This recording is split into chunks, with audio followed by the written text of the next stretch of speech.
Welcome to face2bass. I'm your host Morgan Hockey, and today I'm joined with Sam Edwards, a rising singer, songwriter and talented musician. First of all, I just want to say thank you for being here, Sam. It's a pleasure. I'm excited. Me too.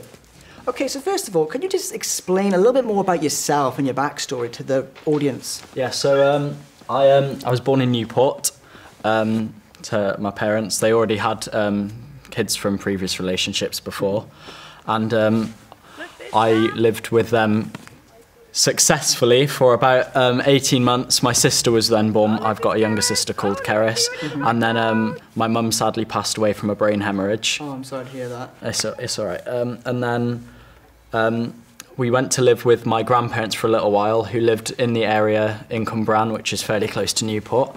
And then after a while, there was an issue to do with my auntie and my grandparents, which I don't want to go into specifically, but we ended up moving to live with my auntie, and then my dad regularly came to see us, but he was unfortunately going through a really tough time after losing my mum, and he turned to drugs, which he'd first been introduced to when he was performing and touring in a band, in a rockabilly band, and yeah, then unfortunately my dad passed away in May 2003.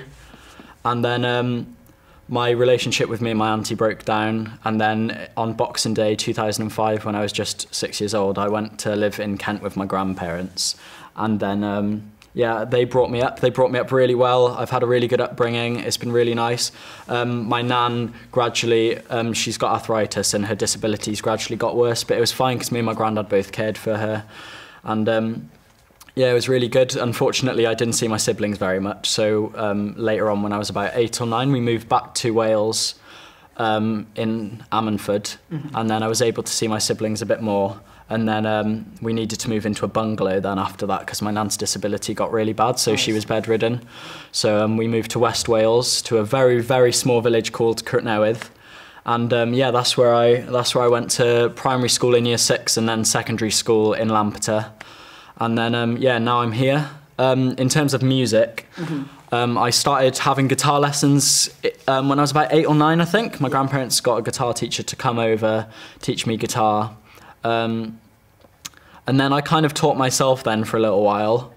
And I started rapping because I was really into Eminem.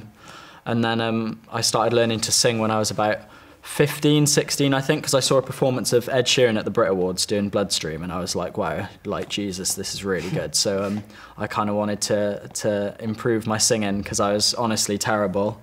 And then, like, after losing my parents and having various, like, relationship issues and stuff, like, anxiety developed, and I've really, like, music has really been a pathway to help deal with that, to be honest. So yeah, that's like the story up till now. And now obviously I'm here, University of South Wales, studying film, which is a bit odd, but my nan was a bit restraining of me doing music because of the issues with my dad. But I've managed to pull through and kind of do both on the side. So I'm juggling the two, but it's going well. So yeah. That's quite intense. Yeah. Listening to what you're saying there, it sounds like you've been sort of relocated a lot from location to location as a child. So how has that kind of impacted you in the sense of, do you feel like you've been searching for a place that you felt you actually belonged to, perhaps? I think that in some ways it's been really positive because I've learnt to bond with people really quickly because I've had to go through experiences of making new friends and things. I've always felt like, up until secondary school at least, I've always felt like I've never really had a solid group of friends, but then throughout secondary school I've really had like a very similar group of friends from year 7 all the way up until year 13 at the end of 6th form. So I really think that I found my place then in secondary school. But yeah, for sure, like through primary school I definitely found it difficult. I had like anger issues, so I struggled to make friends. I feel like I looked a bit odd. I used to get picked on quite a lot. I used to get bullied quite a lot in primary school. So yeah, for sure. But now I definitely feel a lot more comfortable, and I definitely feel more equipped to meeting new people. So when I came to uni, I really found it a lot easier to make friends. So. Do you see like an effect on yourself having lost your parents at such a young age? Yeah, for sure. Like, in terms of the anxiety stuff, like that's really where it started, was from losing my parents. So now I like when I get really close to people in terms of like being in like an actual relationship, like a couple, I tend to get very scared of losing those people, or like it's always just sort of in the back of my mind. Like I don't really get upset about it because it happened so long ago and it wasn't like impactful to me then. But as time goes on, you really start to think like, what would have happened if it hadn't turned out that way? And so yeah, but I don't think it's got a permanent negative impact. Like I think that in terms of for me, I've been able to deal with it a lot easier than my siblings, because a lot of my siblings are, well, all of them except for Keris is older than me, so they all have strong memories of my mum. So me and Keris sort of were kind of lucky, especially me, because I moved away from the Newport area not long after my mum and dad had passed away. So I was kind of brought out of the situation and given an opportunity to grow up in an environment where that wasn't a topic of conversation all the time. Of course. Speaking about the anxiety that you sort of struggle with, and even to this day, what ways do you find to channel these frustrations and sort of deal with them to an extent? I mean, when I was younger, in primary school, the main way was just like getting angry with people. But gradually, I remember my grandparents set me up to go and see a counsellor in school for a little bit, and he told me to, like, if I ever get angry, to get a piece of paper and just scribble down on it. But then as time went on and I started like listening to like Eminem and stuff and thinking I was like a little hip hop legend or something, then like I started trying to write raps and stuff, and then I remember times when I'd get my old really shitty laptop and just record instrumentals on YouTube using a mic next to my TV, and then I'd just write songs over them and then put them on my YouTube channel, which are still there to this day, but I want to leave them up just to sort of show the progression. So it's really through either talking with my friends or like hanging out with my friends, because it kind of takes me out of those feelings where like you can't stop thinking about stuff, or just writing them down, and then that's where most of the songs come from then. So these songs that you write, how often would you say they sort of represent perhaps the more anxious feelings that you would have on a day-to-day basis or something like that, to that extent? So before this most recent album that I've brought out, I'd say that the majority of my songs were sad songs. Mm-hmm. So it was pretty much all of my songs had a basis in the feelings of anxiety that I was having.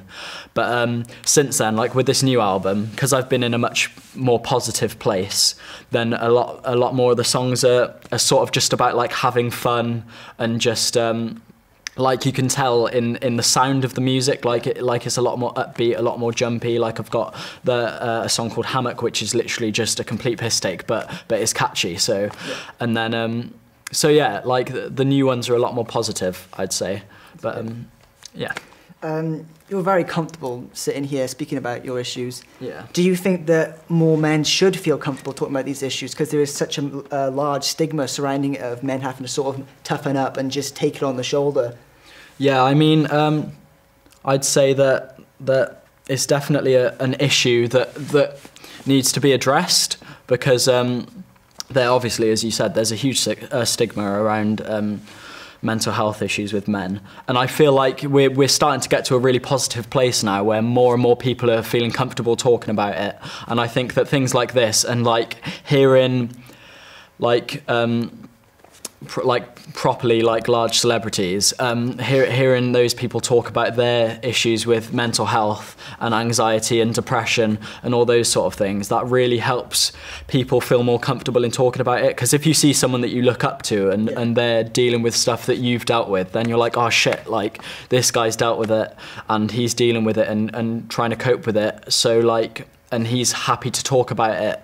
And like the advice that they'll give, where it's like talk to someone, like just simple things like that, really helps like people feel more comfortable, I think, talking about it, because they feel like it's not abnormal, like it, and they don't feel alone in the situation. So as far as your music career goes, reflecting the sort of way that you've sort of dealt with these issues and how you're sort of evolving to a more positive outlook on life and keeping it more upbeat, you've got, of course, got to build a massive social media following to get heard. Yeah. Do you think that having the social media presence is going to affect your career in a positive way, or do you think it might add some toxicity to your life, and it may make you more concerned about what people think of you and what they say about you? I feel like, firstly, nowadays, obviously social media is such a large part of getting noticed. But for example, in my situation, it really was like luck with getting noticed by a YouTuber who reacted to my song. Like that was mainly sort of luck. And I feel like, obviously, as I get more notice and more attention and my social media following grows, I feel like it can definitely be a negative thing, and I hear this in like large YouTubers all the time who get thousands of comments on their videos, where they'll read like hundreds upon hundreds of positive comments, and then they'll see one negative comment and it'll just stick in their minds, and they'll just think about that one negative comment, and then they don't feel comfortable talking about it because they don't want the people who put all the positive comments to feel like everything that they say is irrelevant and not important to the influencer, I'll call them.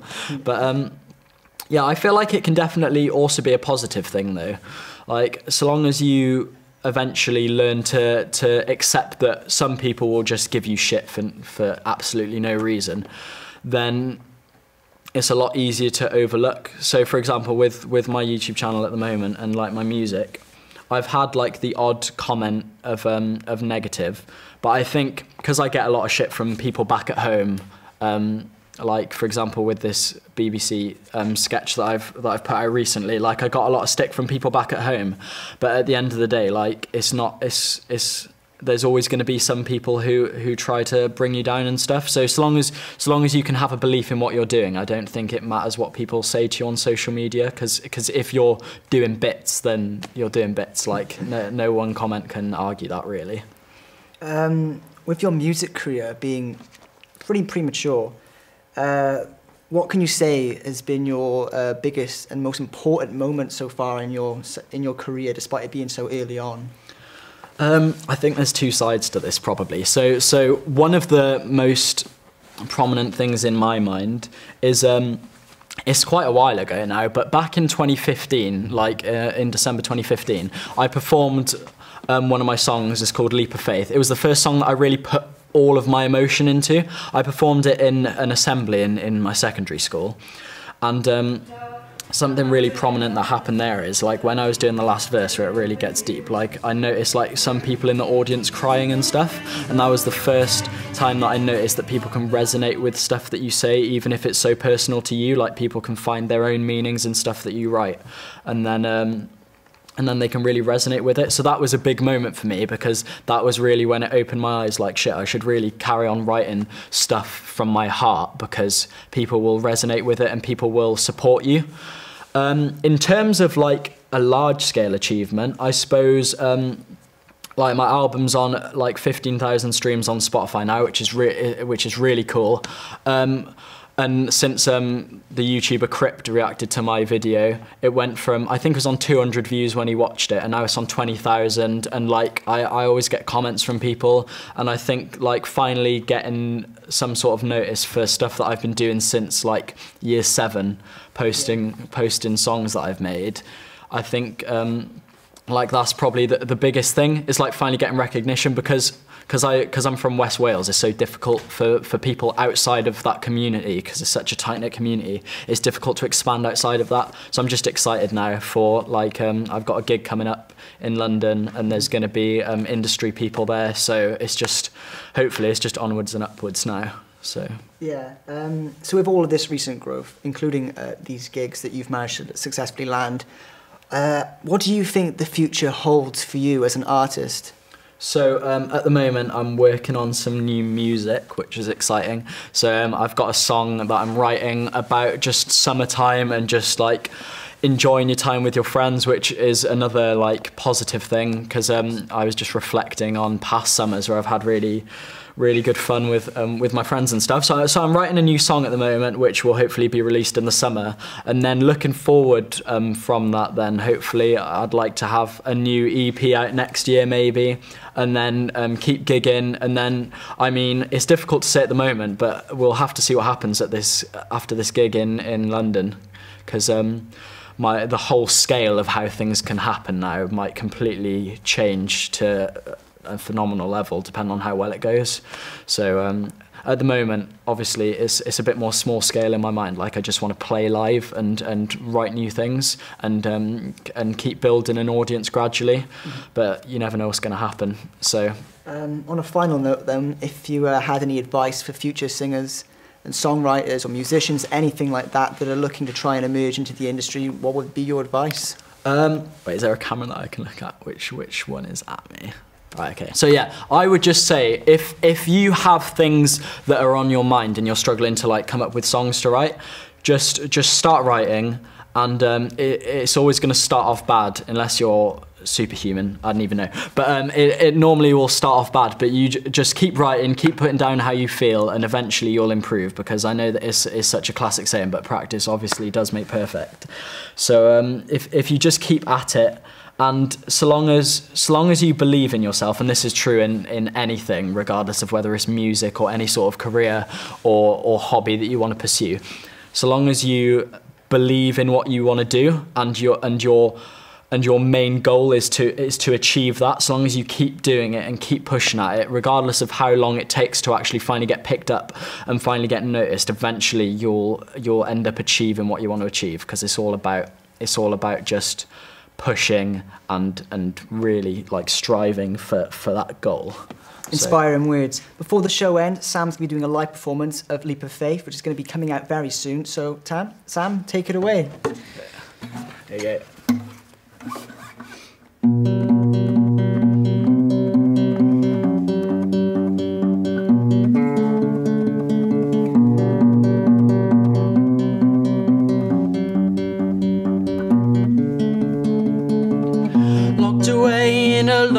Place, just me and the strings and you.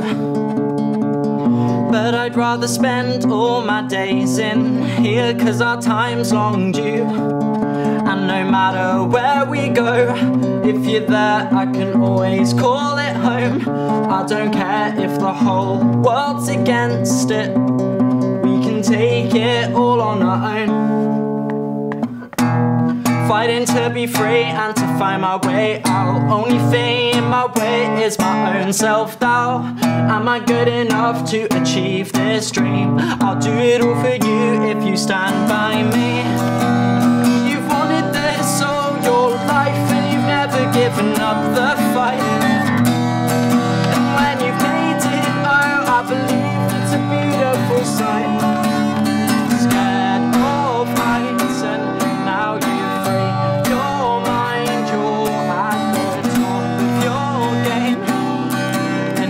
time for your leap of faith, your leap of faith.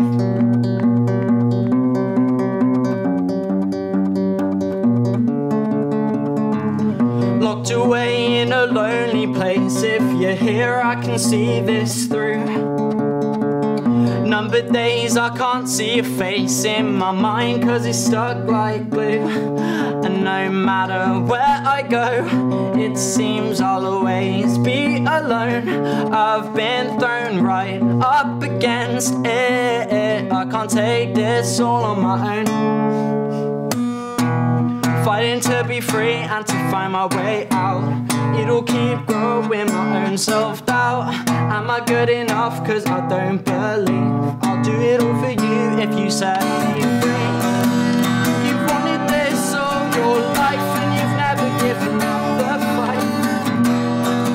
When you've made it, oh, I believe it's a beautiful sight. Scared of heights and now you're free. Your mind, you're at the top of your game. And now it's time for your leap of faith, your leap of faith.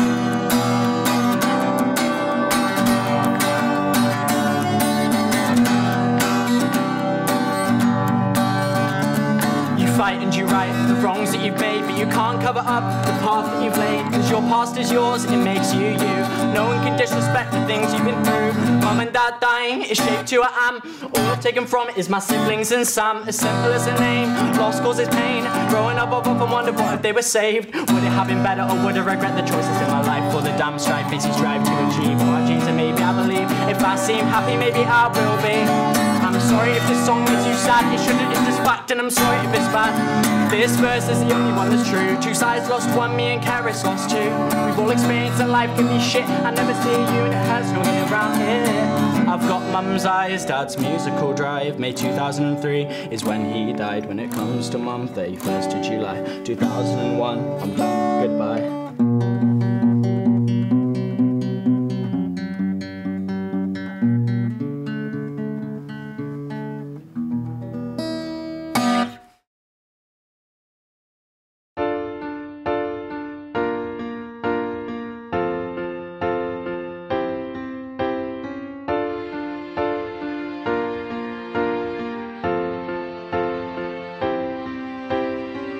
I won't act surprised when you tell me all your lies, baby. I won't even mind. It's just me, myself and I can see you moving out the corner of my eye. It's your say if you're losing me when we ran out of time. I didn't believe it when you said I had your heart, 'cause we never meant shit from the start.